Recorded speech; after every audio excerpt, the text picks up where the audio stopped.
Estamos hoy celebrando la memoria de San Jerónimo. No voy a decir mucho sobre su vida, más bien voy a hablar de la palabra que él estudió y que él tradujo.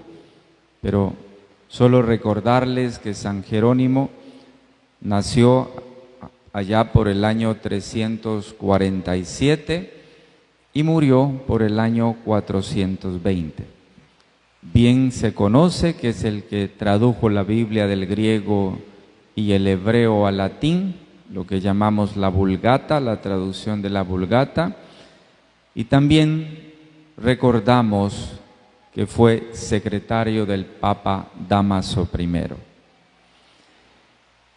Fue un enamorado de la Biblia, de la Sagrada Escritura. Amó tanto esta palabra que se dedicó a este hermoso servicio de la traducción de la Sagrada Escritura. Pues detengámonos en la palabra, en lo que él tanto amó. Hoy nos encontramos en el Evangelio de San Lucas, es el capítulo 9 del Evangelio de San Lucas, y estamos ante un texto vocacional, es un texto del llamado. Y más o menos se nos relata en el texto unas 3 opciones de cómo poder seguir al Señor. Cuáles son las posibilidades que nosotros tenemos y cuáles son posiblemente nuestras reacciones. Jesús, en el seguimiento, que ya de una vez el seguimiento de Jesús es incondicional. No se puede seguir a Jesús a medias. El seguimiento es incondicional. Jesús ha puesto unas ciertas condiciones básicas. Primero, la primera condición básica para seguir a Jesús es la renuncia de sí mismo. La segunda condición es tomar la cruz y la tercera condición es el seguirlo a Él. Son 3, podríamos decir, condicionamientos básicos para poderlo seguir. No se puede seguir sin renunciar a sí mismo, no se puede renunciar, no se puede seguir a Él si no cargamos la cruz, y no se puede seguirlo entonces sin hacer estos 2 gestos anteriores en la vida. Hoy se presentaron en el Evangelio 3 candidatos al discipulado, a la vida misionera. El primero y el tercer candidato que vimos en el Evangelio o escuchamos, se presentaron ellos espontáneamente a Jesús para seguirlo. El segundo más bien fue llamado directamente por Jesús. No sabemos en el Evangelio exactamente cuáles fueron los motivos que provocaron que estos 3 personajes, o por lo menos 2 que se presentaron solitos a Jesús, ¿cuáles fueron los motivos que tuvieron para aproximarse a la persona de Jesús? Pero hay algo que sí, aparentemente el Evangelio nos lo dice, o por lo menos lo estamos imaginando en todo lo que el Evangelio hoy nos relató en este pasaje de Lucas 9, 57 y siguiente.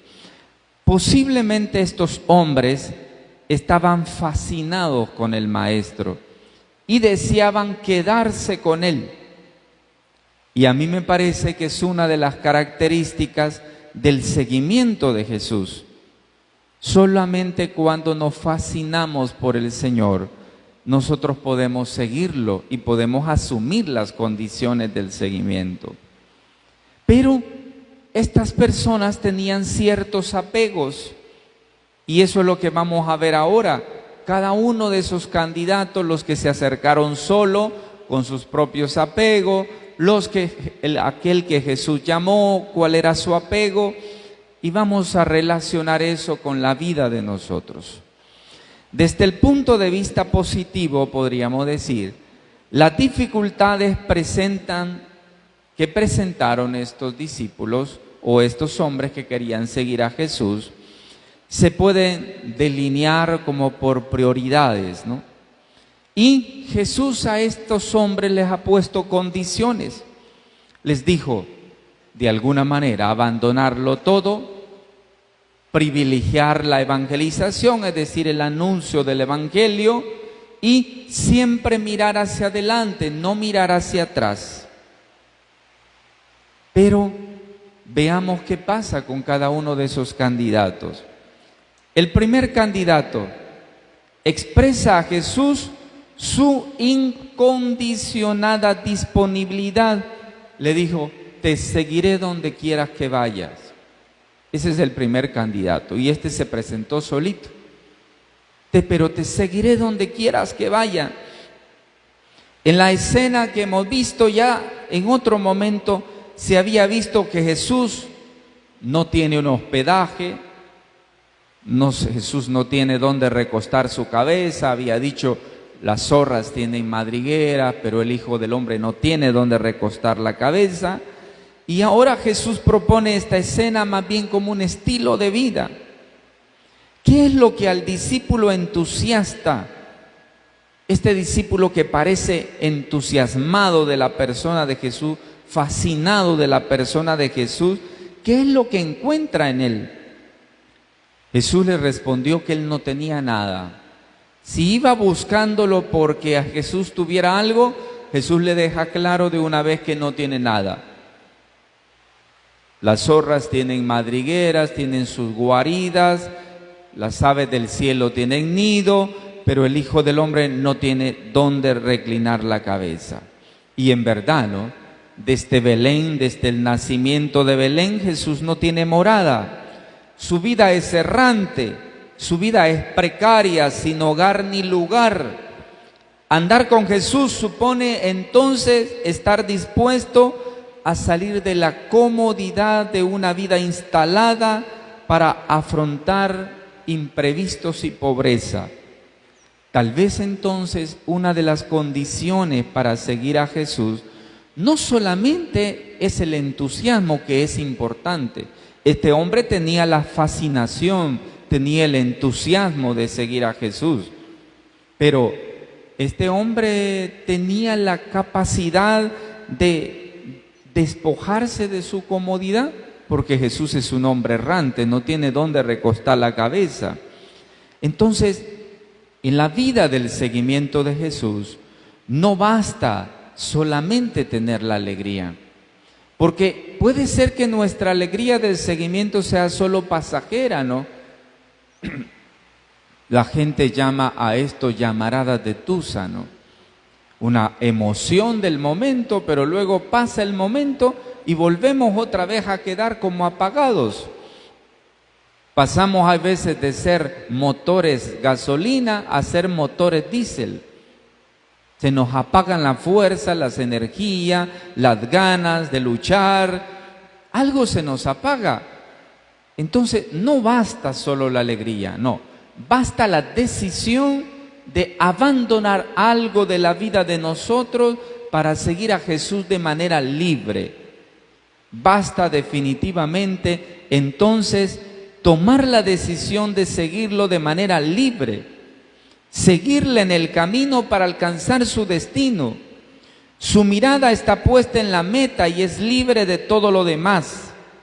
El que sigue al Maestro en esta primera experiencia de este hombre es darse cuenta que seguirlo es lo más importante y todo lo demás es secundario. Todo el resto lo acepta así como llega. Por eso Jesús ha dicho también en esa parte: el Hijo del Hombre, las zorras tienen madriguera, pero el Hijo del Hombre, ha hecho una mención al Hijo del Hombre. Nos remite Jesús también al despojo absoluto de la cruz. Cuando se habla en el Evangelio de que no haya nada que le limite el seguimiento, y el mismo compromiso le pide a Jesús que haciendo estos pasos le puedan seguir con libertad. Vámonos al siguiente candidato del seguimiento. Hoy está en los versículos 59 y siguiente. El candidato que sigue está llamado por iniciativa de Jesús. El primero llegó solito, entusiasmado, pero no sabemos si decidió seguir al Señor después que el Señor le puso ciertas condiciones. No dice el Evangelio si lo siguieron o no. El segundo candidato que Jesús llamó directamente él a través de un imperativo, le dijo, sígueme, versículo 59. Pero Jesús le puso una condición. Le puso él una condición a Jesús. Déjame ir primero a enterrar a mi padre. Le antepone al seguimiento un primero. Déjame ir primero. Ven el seguimiento del segundo. Jesús lo llama, le dice, sígueme. Pero este hombre puso una condición. ¿No será para nosotros también esta una forma que tenemos de seguir al Señor? Nosotros queremos seguir al Señor, pero le ponemos condiciones a Dios para seguirlo. Señor, te seguimos, pero, te seguimos, pero, te seguimos, pero. Señor, te seguimos, pero ayúdame en esto. Señor, te seguimos, pero ayúdame en lo otro. Siempre anteponemos un primero en el seguimiento. Por eso, en la frase del candidato que si se trata de esperar hasta la muerte de su padre, o no se sabe si es que el papá ya había muerto y quiere asistir a las exequias de este hombre. Pero la respuesta de Jesús lo colocó en una prioridad. Le dijo, deja que los muertos entierren a sus muertos, tú vete a anunciar el reino de Dios. Eso significa que la evangelización, el anuncio de la palabra es privilegiada. Jesús no acepta que se aplace la misión y requiere para ello una obediencia de Abraham en el Antiguo Testamento. ¿Recuerdan lo que le dijo Dios a Abraham en el Antiguo Testamento, capítulo 12 del Génesis? Vete de la tierra y de tu patria y de la casa de tu padre a la tierra que yo te mostraré. Y Abraham emprendió el camino sin preguntar absolutamente nada, sin poner condiciones en el seguimiento. El seguimiento de Jesús, en el seguimiento secundaria, inclusive en nuestras propias familias. El vocacionado que acabamos de estar interpretando ha hecho una solicitud en nombre tal vez de la piedad filial. Y tal vez tiene que ver esto con el cuarto mandamiento de la ley de Dios, sepultar al papá, que es la cabeza de la familia y que lógicamente se trata de un deber de la familia. Pero los compromisos propios de la vocación constituyen un deber infinitamente superior incluso a enterrar a su papá. Esto no quiere decir que hacer esta obra de misericordia que es enterrar a los difuntos no sea buena. No quiere decir eso, sino que quiere decir que siempre hay cosas superiores a esas. El amor por el Señor está por encima al amor por la familia inclusive. Este criterio propuesto por Jesús es una característica de la novedad del reino. De hecho, cuando fue llamado Elías, oiga bien que cuando Elías fue llamado, le dio permiso a Eliseo para despedirse de su padre y de su madre antes de partir. Podemos remitirnos allá a Primera de Reyes 19, del 19 al 21. Nos vamos a dar cuenta que Elías le dio permiso a Eliseo y le dijo que fuera a despedirse de su padre y de su madre. Pero sucede que en los nuevos tiempos, en los tiempos de Jesús, ya no está permitido eso. La familia no está por encima del seguimiento. La familia está por debajo del seguimiento. Primero se sigue a Jesús y después está la familia. Algo ya instruía tal vez el libro del Antiguo Testamento, el Sirácida como se llama, quien recordó una cosa muy fuerte. Dijo, no llorar a un muerto, sino un día, dice el Sirácida, máximo 2. Y ahora viene textualmente, ¿no? El Eclesiástico 38:21 dice, porque la tristeza a él no le aprovechará y te te harás daño a ti mismo. Es decir, no porque lloremos mucho a una persona que murió, que es humano llorar, no porque estemos sufriendo demasiado por quien lloró, vamos a sacar a esa persona del purgatorio o lo vamos a sacar del lugar donde Dios lo tiene. No, al contrario, nos vamos a afectar a nosotros mismos. Por eso, ya el libro de la sabiduría incluso habla de esto y nos dice no llorar 2 más que 3 días, porque a él no le aprovechará y tampoco eso te va a hacer daño, y eso te va a hacer daño a ti mismo. Eso no significa no llorar por los difuntos, ¿no? Por llorar por nuestros familiares, claro que sí. Esa es nuestra condición humana y lo vamos a hacer y no va a haber manera de evitarlo. Pero el Señor quiere decir que siempre hay cosas más prioritarias todavía. ¿Por qué hay tanta dilación? El reino que anuncia Jesús es de vivos. Deja que los muertos entierren a los muertos. La mirada es la otra cara tal vez de la moneda. Tal vez podemos interpretar esa frase de otra forma. Tal vez Jesús quiera decir que los que no escuchan a Jesús y no lo siguen están espiritualmente muertos. Pongámosle otro aspecto a esa frase tan fuerte y tal vez digamos que Jesús quiere decir: aquellos que no escuchan mi palabra están espiritualmente muertos. En consecuencia, Jesús está invitando a reconocer en el discipulado la plenitud de la vida, la cual están también invitados todos los que dan el paso al seguimiento. Cuando se entra en el reino, en el ámbito de la vida, recuerden ustedes lo que ya nos decía Jesús en otro pasaje: ¿por qué buscáis entre los muertos al viviente? Cuando nosotros damos paso a entrar en el ámbito de la vida, ya no se debe dar marcha atrás, no se debe de buscar la muerte, sino los valores de la vida. Por lo tanto, Jesús no está recomendando que nos desentendamos de la familia, sino justamente lo contrario, que lo fundamental sea el anuncio del reino, que el anuncio del reino sea algo superior, por encima incluso de los deberes humanos, incluso de los más preciados.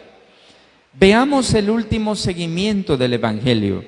Ese es el tercer candidato del Evangelio de hoy. Está en los versículos 61 al 62. Llega el tercer candidato solito, nadie lo llamó, llegó solito donde Jesús. Pero puso una condición, le dijo: te seguiré, Señor, pero déjame antes despedirme de los de mi casa. Pero déjame antes. Apareció un pero. En el otro había aparecido un primero déjame. Ahora en este apareció un pero. Te seguiré, Señor, pero déjame. Fíjese bien, en aquella época de Jesús, muchas veces todos los miembros de la familia vivían en una misma casa. Allí vivían abuelos, papás, tíos, niños, toda la familia vivía en una sola casa. Y lógicamente todavía ocurre esto incluso en nuestro ambiente. El ambiente que se describe aquí entonces pone a la luz un peligro: la despedida. Por sencilla que sea la despedida, lleva su tiempo e incluso podría enfriar mi seguimiento, o peor todavía, llevar a cambiar mi decisión. En su respuesta, parece que Jesús echa mano, podríamos decir, de una imagen bastante propia de la sabiduría popular campesina y tal vez popularizada. Cuando se ara el campo, y aquel que toma el arado no puede voltear a ver hacia atrás, porque entonces el surco que lo lleva recto lo va a torcer. Eso es propio de la cultura campesina. Un trabajador debía poner constantemente la mirada sobre el surco que se iba haciendo. Solo así el campo estaría preparado para recibir la semilla y hacer una buena cosecha. Jesús aplicó la imagen y la consecuencia que trae la absoluta novedad del reino a esto.